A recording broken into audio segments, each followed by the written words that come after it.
Let's dive into Colonel Agustín Allende, one of the most striking antagonists in Red Dead Redemption.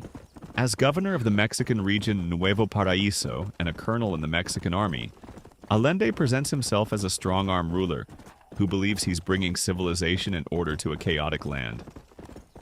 From the outset, he's positioned as someone with power and a sense of destiny, yet his methods and morals are deeply corrupted. Allende's background reveals an interesting arc. He is said to have been born around 1858 from a peasant family in Mexico, and at one time held idealistic convictions.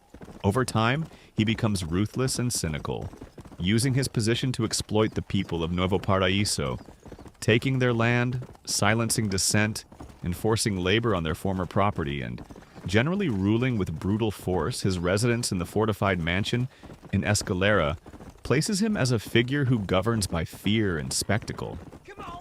You can picture the contrast between the richness of his villa and the suffering of the peasants outside in the game. Allende's story crosses with the protagonist John Marston, when John ventures into Mexico seeking his targets, namely his former gang members. Allende offers John's supposed safe pass and help in exchange for John working with him.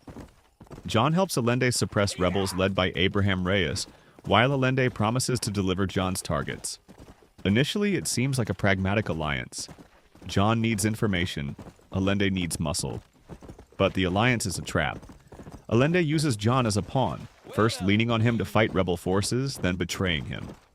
There's a key mission where John believes his targets are held in a church in Chuparosa, only to realize he's been led into a setup by Allende's forces. When John is saved by Reyes's rebels instead, that moment shifts John's allegiance. He sees Allende's duplicity and crosses over to the rebels' side. Allende's hubris and brutality are revealed fully at this point. Eventually, John and Reyes mount an assault on Allende's villa and his regime.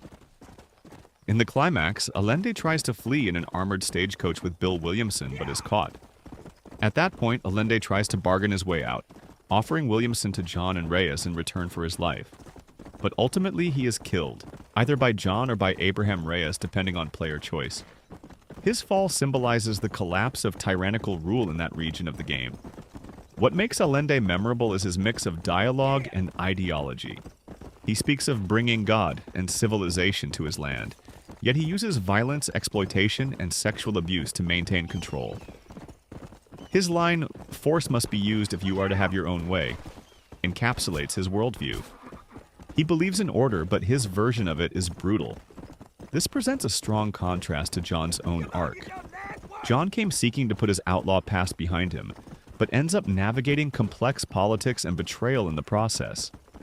Also interesting, Allende's character plays into the game's themes of revolution, power, and the fading West.